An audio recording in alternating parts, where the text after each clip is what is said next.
Chapter 1. When they cut me out of the deal. They cut me out of a $180 million deal I'd built with my own hands, erased my name from every document, and told me to step aside so a senior partner could take the glory. They didn't know I had written a fine print clause 2 years earlier that made every change they made illegal unless I approved it. They didn't know the contract logs would expose exactly who rewrote the liability language and almost threw our client into a $70 million disaster. And they definitely didn't know that when the CEO of the buying company demanded to meet the architect of the original draft, the entire boardroom would fall silent when they realized it was me. My name, my work, my rules. I'm Adrienne Park, and this is the story of how the man who tried to erase me ended up triggering the very clause that put all my power back into my hands. I remember the exact weight of that spring morning in San Francisco, the way the fog curled low around the financial district like it was trying to muffle something ugly before it surfaced. I was 33 that year, 8 years into my life as a contract lawyer at Harrington & Cole LLP, and still learning how to breathe in a place where the walls whispered more judgment than praise. People liked to say I was impressive for my age, that I had a sharp eye for risk and a better grasp of liability allocation than lawyers 10 years ahead of me. But the truth was simpler. I had survived because I learned early that being good was never enough for a woman who worked in the same rooms as men who expected to win by default. That week, I had been living inside the largest deal of my career, a $180 million acquisition between Veriton Labs, a biotech and AI crossfield company founded in 2016, and Winthrop Capital, a New York-based investment giant known for swallowing smaller firms whole. I had built the contract architecture for the merger from the ground up throughout 2023. Every clause, every protective layer for intellectual property, every stitching between purchase agreements and post-closing obligations. It was mine in a way few things in this industry ever belonged to a person. I had seen associates lose their names in deals half this size, sometimes because they were sloppy, sometimes because they trusted the wrong partner. I had learned from their mistakes. I wrote my fine print carefully, structured ownership clauses meticulously, and registered the architecture of several critical provisions under personal authorship protection. It was not common practice, and it was not something I talked about. But I knew exactly why it mattered. Survival in a corporate ecosystem that rewarded ambition but not fair credit meant you planned 10 steps ahead. Harold Mitchell hated that about me. He was 48 then, a senior partner with old money confidence and a collection of boardroom victories he liked to recite as if they were scripture. He had a polished smile people trusted and a history of stepping on associates so cleanly that half of them still thanked him afterward. In 2021, he had been quietly reprimanded for taking credit for an entire regulatory framework drafted by a fifth-year associate. The reprimand never went public, of course. Men like Mitchell collected warnings the way other people collected parking tickets. To him, I was inconvenient, competent in a way he could not easily claim, young enough to be underestimated, but stubborn enough not to fade into the shadows. I could feel it every time he looked at me in a meeting, calculating where to cut, where to push me back into the support role he believed was the only proper place for someone like me. I knew that, but even then, I was not prepared for how quickly everything would unfold. It started on a Tuesday morning in April when I walked into the office and found a message from Sandra Pierce, our partner in HR, asking me to join a quick meeting. Sandra never asked for anything quickly. I should have understood immediately. I should have turned around and walked out, or at least braced myself. But I went in with the calm optimism of someone who still wanted to believe effort meant something. The conference room felt colder than usual. Sandra sat near the corner of the table with her tablet closed, like she wanted no part of this. Harold stood by the window, pretending to admire the skyline as if he had not orchestrated the whole thing. He did not greet me. He simply began speaking the moment I sat down, telling me that Veriton Labs had requested a senior partner take over the remainder of the deal. His words were steady, practiced, almost bored, as if this were nothing more than a scheduling change, not the erasure of nearly a year of strategic work. He said the client wanted more seasoned oversight. He said it was best for the firm. I looked at Sandra. She avoided my eyes. Something inside me went still. Not angry, not shocked, simply still, the way a body braces when it recognizes an old wound being reopened.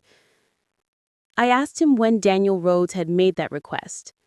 Mitchell replied with the same smooth tone he used to charm corporate boards.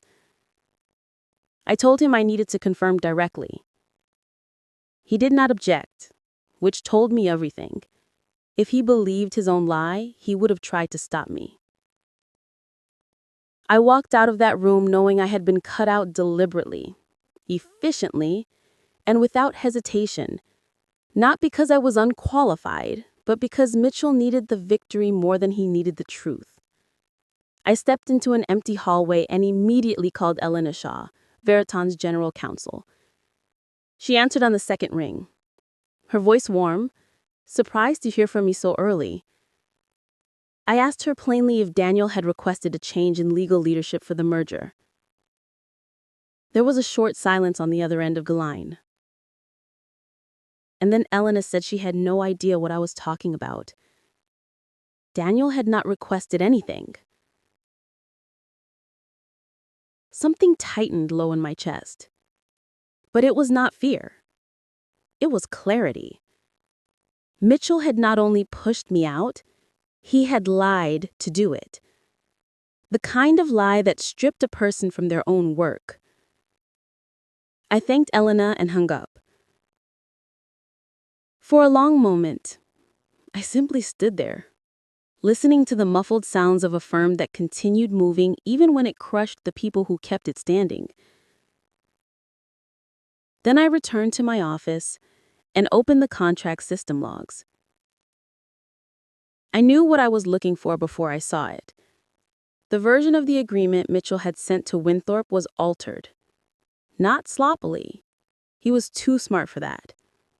Several lines had been rewritten inside the liability allocation section, subtle enough that a casual reviewer might miss them, but dangerous enough that they shifted responsibility in ways the original architecture never allowed.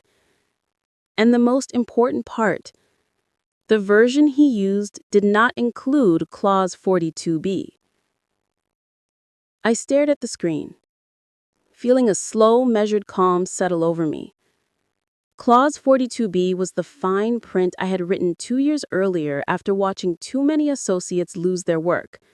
It stated that any modification to intellectual property protections or liability division required approval from the original architect. Without that approval, the altered sections would default to invalid under the authorship protections I had registered. He had cut himself free of the only rope that could have saved him. I opened the authorship registry next, confirming the timestamp of my filing in late 2022. Valid, uncontested, attached to my name alone. As I scrolled through the logs, an alert appeared at the top of the screen. It was from our e-signature system. A simple, automated message that should have terrified the man who tried to erase me. It said, "The document containing your registered structural architecture has been modified without your authorization." I read it again and let the weight of it sink in. It was the first flicker of something I had not allowed myself to feel all morning. Not satisfaction, not triumph, something quieter. Something that felt like justice waking up from a long sleep. There was nothing more to do. No angry confrontation, no raised voice. The firm had already made its move. Now the law would make mine. I shut down my screen, rested my hands on the edge of my desk, and let out a long, steady breath. This battle was never going to be about who shouted the loudest. It would be about who understood the rules better and who had prepared for the moment the ground shifted. I had spent years being underestimated. Years watching people like Mitchell assume I would not fight back. What they never understood was that preparation is its own unique weapon, patient and precise, waiting for exactly the moment it is needed. That morning, I picked up my notebook, closed the office door behind me, and walked out into the hallway with the sense of stillness I had not felt. Chapter 2. The fine print starts to speak. I walked back into my office the next week, carrying that same steady quiet inside me, while the rest of the firm moved with an unnatural urgency. Something in the air had shifted. Phones rang more sharply. Associates walked faster. And Mitchell kept his door half closed, which meant he was in a rush to push the deal forward before anyone could ask the questions he was terrified to answer. I watched him from a distance while pretending to finalize unrelated filings. His suit jacket started to wrinkle at the shoulders from being worn too long. His tie choices became more frantic. The man who usually strutted down the hallway now moved like someone trying not to be caught. I recognized the signs from years of watching senior partners scramble to cover mistakes. They talked quicker, delegated sloppier, and hoped no one would look too closely at the fine print. I looked closely. Our internal system sent me copies of new drafts routed to Winthorpe for review, even though I was supposedly off the deal. Clauses I knew by heart flickered past my screen, now twisted into shapes that make no structural sense. Liability allocation that once protected Veriton had been rewritten so that any future litigation could shift the burden almost entirely onto them. A particular sentence caught my eye late one afternoon. It was a single misworded line in the liability matrix, and it exposed Veriton to between $52 and $75 million in damages if post-closing claims were filed. No responsible partner would approve that, but Mitchell had. By Wednesday, Winthorpe's response came in sharply. The email hit our system with a flagged priority, and when I opened it, I almost felt bad for whoever had to face their questions. Their managing director, Thomas Brunel, had the kind of reputation that made even senior partners sit up straighter. He did not tolerate carelessness. His message was measured but cold. He questioned the alterations, identified the risky line, and implied a lack of technical competence from whoever had made the revisions. I could imagine Mitchell reading it, sweating through his crisp white shirt while trying to conjure excuses. The universe did not give him time. Less than an hour later, he appeared in my doorway without knocking. His voice dropped lower than usual, soft in a way meant to sound collegial.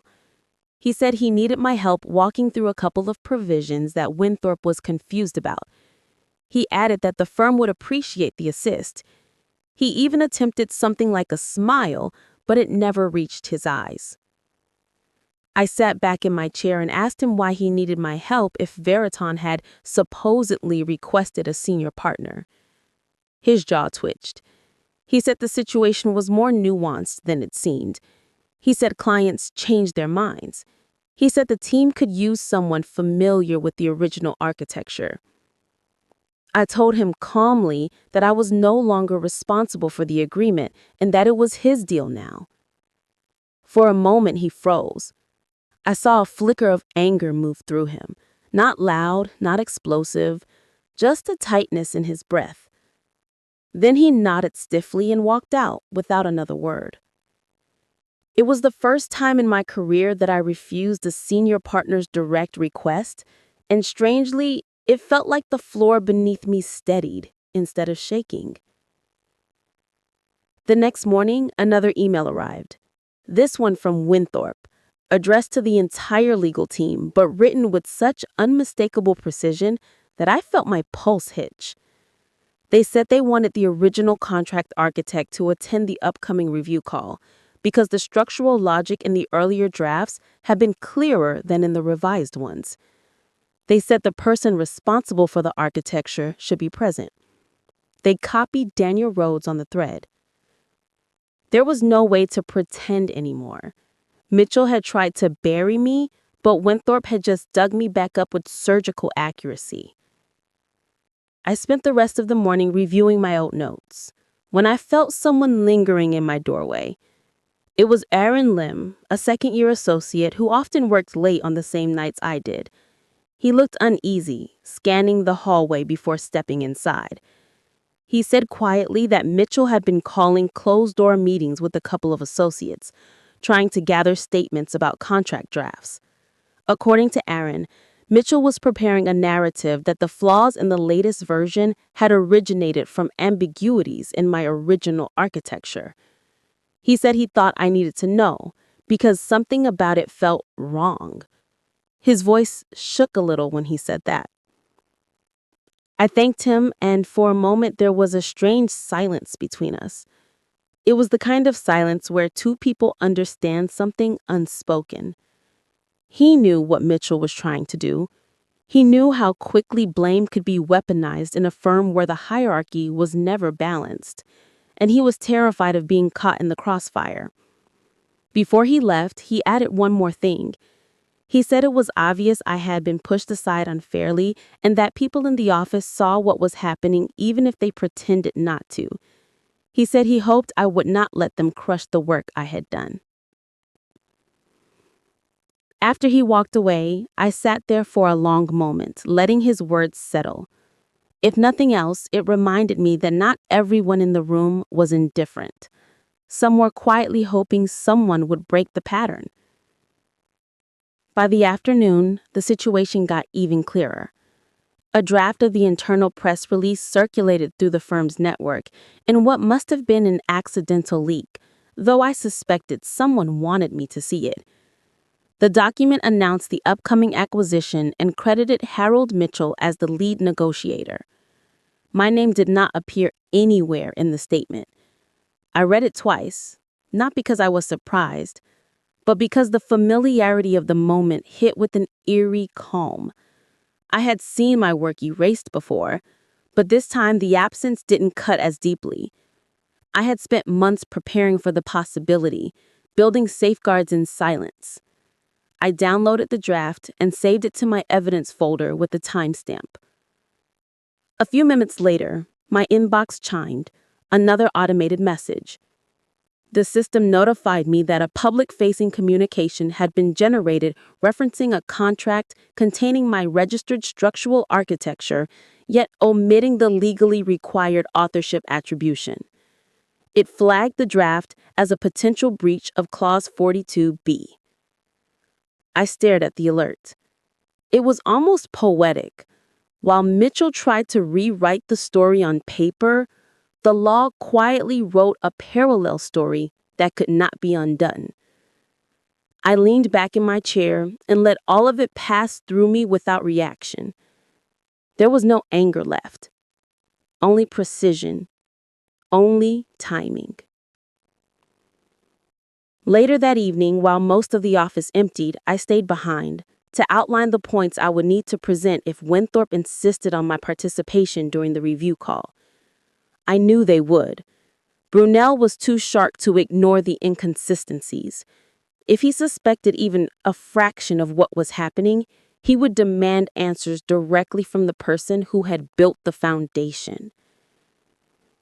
As the sky outside dimmed into a soft blue, I closed my files and shut down the last of my screens. I could feel a strange clarity settling inside me. Everything was aligning exactly the way fine print always aligns. Quiet and non-negotiable.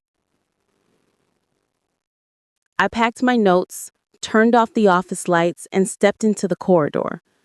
The firm was quiet at that hour, the kind of quiet that reveals what people avoid seeing during the day. I walked past Mitchell's closed door and for the first time felt no sting of resentment. He had made his choices. I had made mine long before he ever tried to erase me. Outside, the early evening breeze felt cool against my face as I crossed the plaza toward the parking garage. I thought about the upcoming meeting with Winthrop, about the questions Brunel would ask, about the way Daniel Rhodes would react when he learned what really happened. There was no fear left in me, only the knowledge that the moment was coming, and when it did, I would be ready. I drove home with that same cold steadiness, preparing for the conversation that would decide everything. Chapter 3: The Meeting Where Truth Unfolded.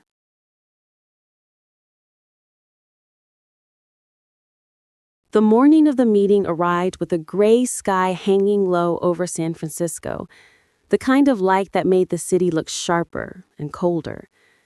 I woke before my alarm, the awareness of what waited for me settling into my chest like a quiet weight. I showered, dressed, gathered my files, and walked out of my apartment with the same discipline I carried into courtrooms and conference rooms, the discipline that never once failed me, even when people did. By the time I reached the Four Seasons, the lobby hummed with restrained energy. Veriton executives stood near the tall windows, their shoulders tight. The Winthrop team occupied a separate corner of the room, observers rather than guests, carving the air with their silence. I recognized a few junior associates from my firm seated stiffly on the lounge chairs, their eyes wide, as if they had stumbled into a battlefield. I stepped into the meeting suite, its polished wood table gleaming under soft lights. This was where deals lived or died. This was where truth had no choice but to surface. Mitchell was already seated, his jaw clenched so tightly it shifted the shape of his face. He gave me a curt nod that carried nothing of respect. Daniel Rhodes, Veriton CEO, looked up as I entered. His expression was tired, but there was something else behind it. Something like guarded hope. Thomas Brunel arrived moments later, tall and composed, his presence filling the room with the calm authority of someone who had torn apart a dozen mergers before breakfast.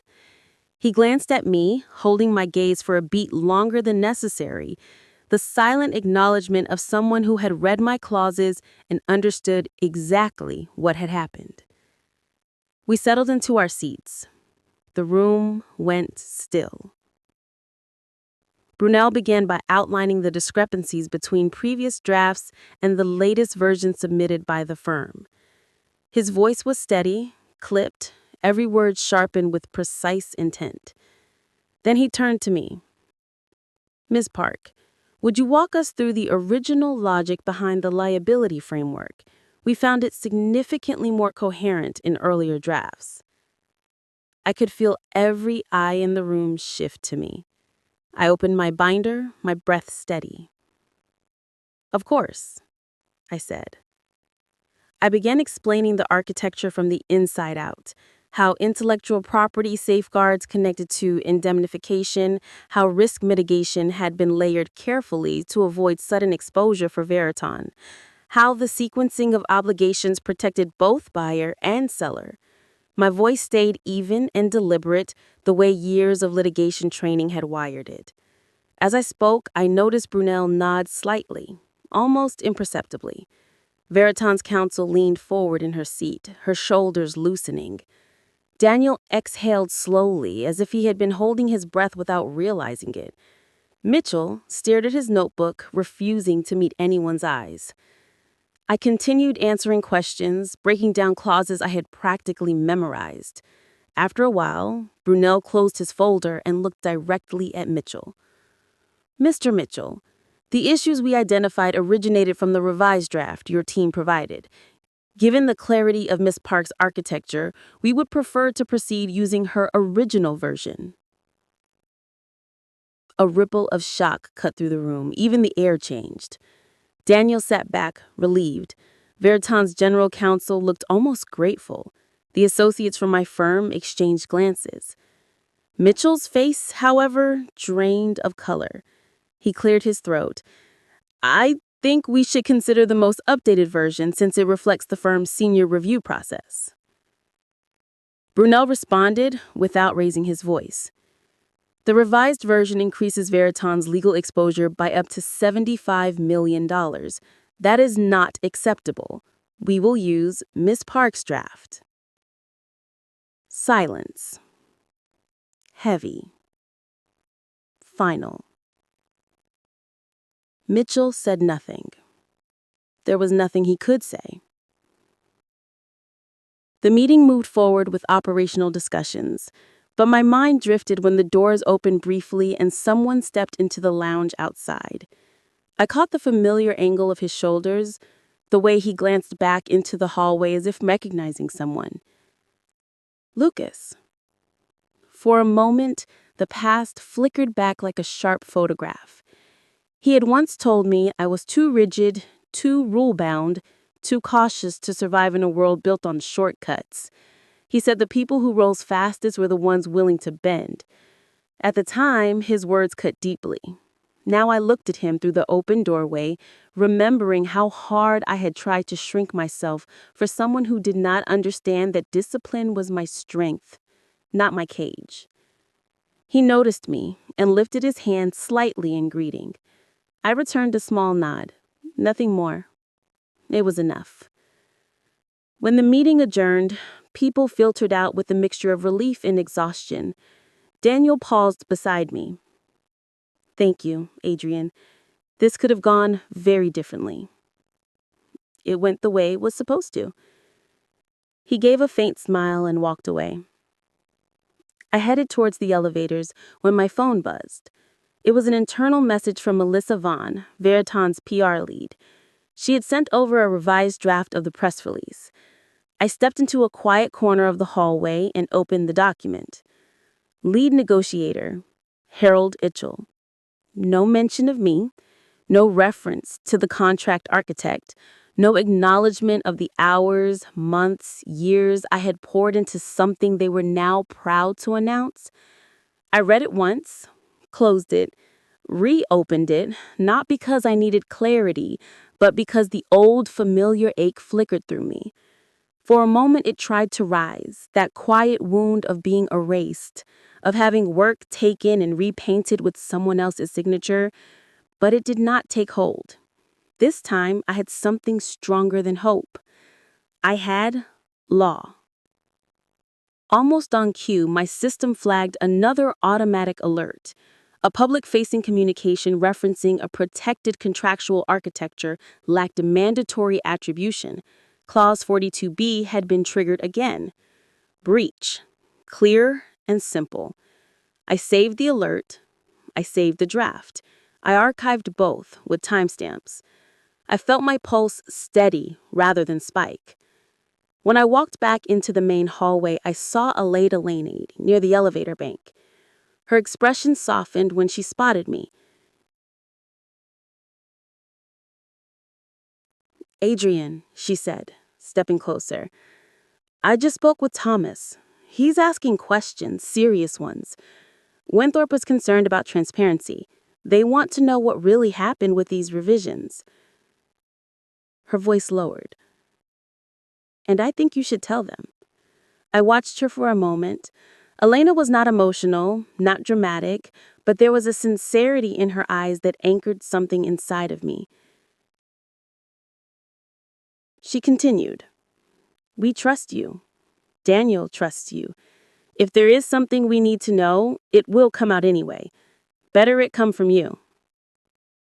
I breathed in slowly, feeling the weight of every decision circling the next few hours.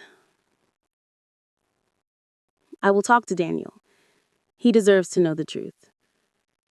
She nodded, relief flickering across her face. As she walked away, I lingered in the hallway for a long second, surrounded by the muted luxury of the hotel, the soft murmur of executives passing by, the distant hum of elevators rising and falling. Everything around me felt suspended, waiting for the next move. And for the first time since the deal began, I felt steady enough to make it.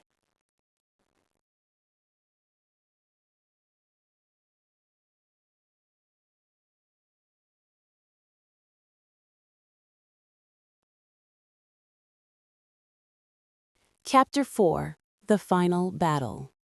Inside the boardroom.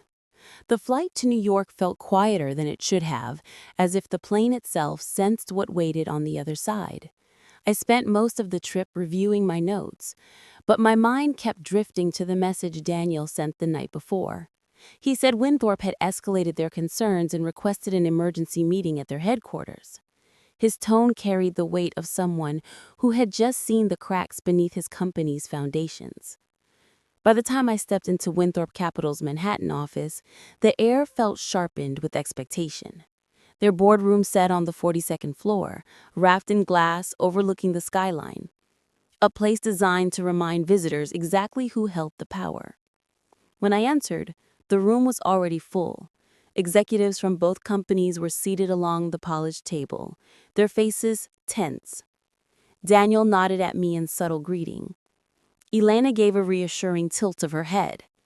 Mitchell sat near the center, hunched slightly forward, his fingers tapping an erratic rhythm on the legal pad in front of him. Thomas Brunel stood at the head of the table with a stack of printed documents in hand. He waited until I took my seat, then looked around the room with the patient focus of someone about to dismantle a structure, brick by brick. He placed the documents on the table. "Thank you all for coming on such short notice," he said. "We have conducted a full review of the latest draft provided by Harrington and Cole and identified several issues that require immediate clarification." He passed the pages down the table. Silence deepened as executives skimmed the highlighted sections. I watched Daniel's jaw tighten. He looked up slowly, confusion giving way to disbelief. "This allocates nearly the entire burden of post-closing liability onto Veriton. That is the opposite of what we negotiated." Mitchell cleared his throat. "If you refer to earlier iterations, you'll see that certain ambiguities in the original structure forced us to make adjustments. The revisions were necessary to ensure clarity." Brunel's expression did not change. "Mr. Mitchell, the ambiguities are not in the original structure. They are in your revisions, and those revisions expose Veriton to potentially $70 million in damages." A murmur moved through the room. Mitchell tried again. "Ms. Park's initial framework lacked specificity. My team corrected those gaps to align with standard practice." I lifted my binder gently and opened it to the system changelog. "That is not accurate," I said. Every head turned toward me. Even the air seemed to thin. Mitchell looked at me with something between anger and fear, the kind of look someone gives when they realize they are losing control of the narrative. I slid the printed log toward Brunel.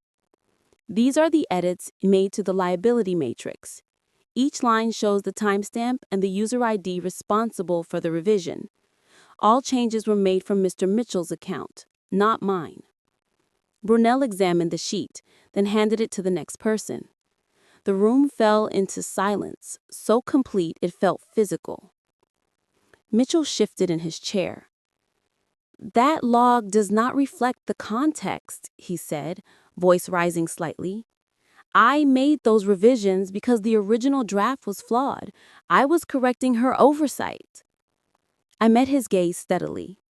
"There were no oversights in the original. Every adjustment you made removed protective clauses that preserved Veriton's risk balance. You did not clarify, you compromised." Daniel leaned forward. "Adrienne, are you saying the revised version is unsafe for us to sign?" "Yes," I answered without hesitation. The original draft aligns with the negotiated terms. The revisions do not. Mitchell stood abruptly. This is outrageous. She was taken off the deal for a reason. She is trying to undermine the firm. Brunel's voice cut cleanly through the room. Sit down, Mr. Mitchell. Mitchell hesitated, then lowered himself back into the chair. Brunel turned to Veriton's executives. If you want this acquisition to move forward without exposing your company to unnecessary legal risk, we recommend returning to Ms. Park's original architecture. It is structurally sound, consistent, and protects both parties. The revised draft cannot be accepted in its current form. Daniel exchanged a glance with his general counsel. A decision formed between them in seconds. We will use the original draft, completely. Mitchell inhaled sharply, as if absorbing a hit he had not expected. His pen fell from his fingers. Brunel continued. There is one more matter. To validate the integrity of the contract under California authorship protections, the architect of the structure must be formally attributed. That means Ms. Park must be listed as principal contract architect. Mitchell looked stunned. That is not necessary, he said quickly. Our firm typically includes only partner names on closing documents. It becomes necessary when authorship protections are invoked. Otherwise, liability clauses may be considered unenforceable. If you want this deal recognized as valid, her name must be acknowledged. The room went still. I felt no rush of triumph, only a quiet certainty. This was what preparation looked like when it finally rose to the surface. Daniel nodded slowly. Then we proceed with the original draft, and we include Miss Park accordingly. Mitchell's face collapsed in on itself, as if the scaffolding he had leaned on for years finally gave out. He turned to me with a forced calm. Adrienne, perhaps you and I should discuss how we can present this in a unified front. I folded my hands. There is nothing to discuss. Clarity is not the enemy. It is the requirement. A small vibration buzzed in my pocket. I pulled out my phone under the table. It was a message from Aaron. I wanted to tell you first. I resigned this morning. Thank you for giving me the courage to walk away. I closed the notification. A soft ache settled in my chest. Not painful, just human. Even in a place built on ambition, some people still chose integrity. As the meeting adjourned, the Veriton team stepped outside with Brunel to finalize next steps. I remained in the room to gather my documents. The large windows reflected the Manhattan skyline, its sharp lines carved against the afternoon light. Sandra Pierce entered quietly. She did not look at me at first. She walked straight to Mitchell. Harold, you need to come with me. Effective immediately, your duties on this deal are suspended. The firm's internal review will continue when we return to San Francisco. Mitchell stared at her as if he had not heard correctly. This is absurd. You cannot sideline me after decades of service. Sandra held firm. There are serious questions about your conduct and transparency. This is the appropriate step. Mitchell looked around the room, searching for support, but no one moved. There was no one left to shield him. He finally stood, shoulders slumped, and followed Sandra out the door. When the room emptied, I remained for a moment watching the reflection of Manhattan stretch beneath me. I did not feel victorious. I did not feel vindictive. I simply felt aligned, as if the universe had finally nudged everything back into its rightful place. There was no celebration in me, only a quiet understanding that fairness sometimes arrives without applause. And in that stillness, I knew the next step was mine to take. If this story touched you, please subscribe and let someone out there feel less alone. Thank you. Chapter 5: Recognition, Freedom, and a New Choice. The morning the news broke felt unreal, not because I had not expected it, but because seeing my own name in glowing headlines across major financial outlets carried a weight I had never allowed myself to imagine. I stood on Market Street in front of an enormous LED screen outside a media building, the kind that looped market updates and corporate announcements every hour. A bright banner scrolled across the display in bold letters, announcing the closing of Veriton's $180 million acquisition and crediting me as the principal contract architect. For a long moment, I simply stared, the morning sun catching the light in a way that made the letters shimmer like something alive.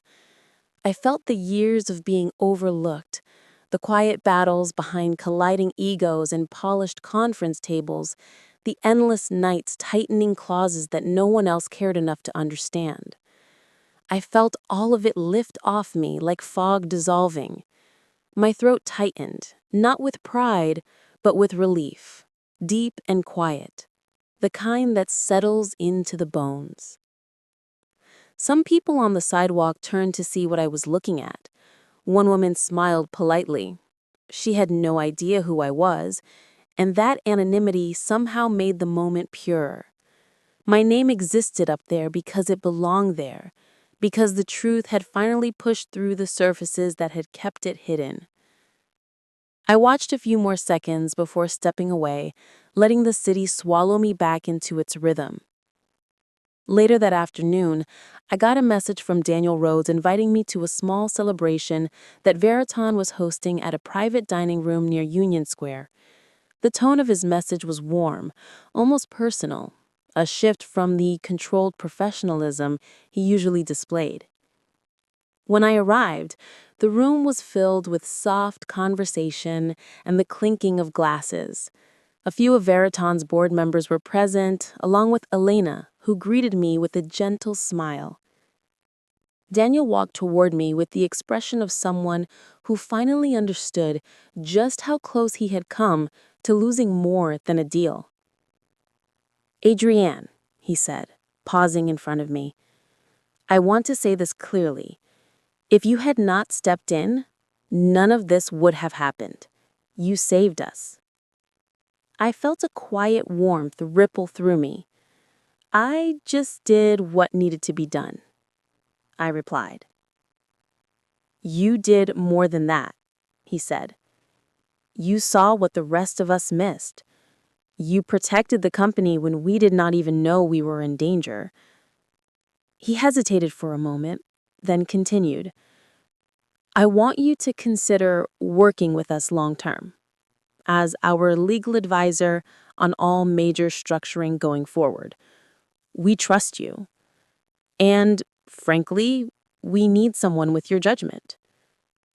It was a generous offer, one that would have thrilled me only a year ago. I told him I would think about it. He nodded, understanding that the moment was too loaded for quick decisions. Later that evening, I heard whispers circulating through the room about Mitchell. News of the investigation had spread faster than the deal announcement itself. Partners from other firms had apparently reached out with questions. His reputation, once meticulously maintained, had begun to unravel. Karma, I realized, did not always arrive with thunder. Sometimes it walked in quietly and sat down beside you. I left the gathering early, stepping into the cool San Francisco night. My phone buzzed with several notifications. One of them was from Harrington and Cole's managing committee. They wanted to meet with me the following week to discuss my future at the firm. Another message followed minutes later, confirming what I had suspected. They intended to offer me a partnership. I stared at the notification as the city lights flickered across my face. 8 years of grinding work, endless nights, navigating politics, surviving people like Mitchell, and now the firm wanted to reward me. I should have felt accomplished. Instead, I felt something closer to clarity. I had spent too long trying to earn a place that had never been designed for someone like me. I no longer wanted to climb a ladder held up by people who had once been willing to cut me off it. When I went home that night, I opened my email to find another message waiting. This one from Lucas. I saw the news today. Congratulations. I should have believed in you back then. I'm sorry I didn't. I stared at the words for a while, not out of longing or anger, but out of a quiet gratitude. His doubt had once made me feel small. Now it only reminded me of how far it had come without needing permission. I closed the message without replying. Some stories did not need reopening. The next morning brought one more message. It was from Aaron. Thank you for everything. Watching you handle all of this taught me that you can be strong without becoming cruel. I finally left the firm today. I'm starting fresh. I read his note twice, feeling a soft ache behind my ribs. Sometimes the most unexpected impact you have is the one you never intended, the one that happens simply because you chose to stand your ground. A week later, I sat across from the managing committee in a glass-walled conference room at Harrington and Cole. They spoke about my dedication, my expertise, my contribution to the firm's reputation. They offered me a partnership with a generous equity package. I thanked them, and then I told them I was leaving. There was a long silence, confusion, disappointment, a few looks that bordered on disbelief. I kept my voice steady as I explained that I was ready to build something of my own, something that reflected the values I carried and the fairness I wanted to practice, a place where no young woman would have to protect her work in secret just to survive. When I walked out of that building for the last time, the wind lifted my hair and carried it off my shoulders like it was freeing something I had been holding too tightly. I felt lighter than I had in years.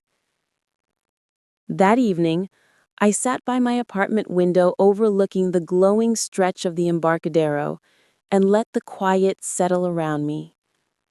I thought about the arc of everything that had happened, the betrayal, the unraveling, the justice that had unfolded without bloodshed. I thought about how revenge, in its truest form, had nothing to do with hurting someone else. It had to do with rising so cleanly that no one could deny what they tried to bury. And in that soft darkness, I spoke the truth I had carried through the entire journey. Revenge is not the fire that burns someone else down. It is the light that finally shines on you when you stop dimming yourself for the comfort of others. It is the success that cannot be taken, rewritten, or erased. It is the life you build once you stop waiting for permission to write your own fine print. If you have ever been cut out of something you built with your own hands, remember this. When you write the fine print of your own story, no one can remove you from it. If this journey resonated with you, stay with me. There are more stories to uncover, more truths to tell, and more quiet victories waiting to be heard.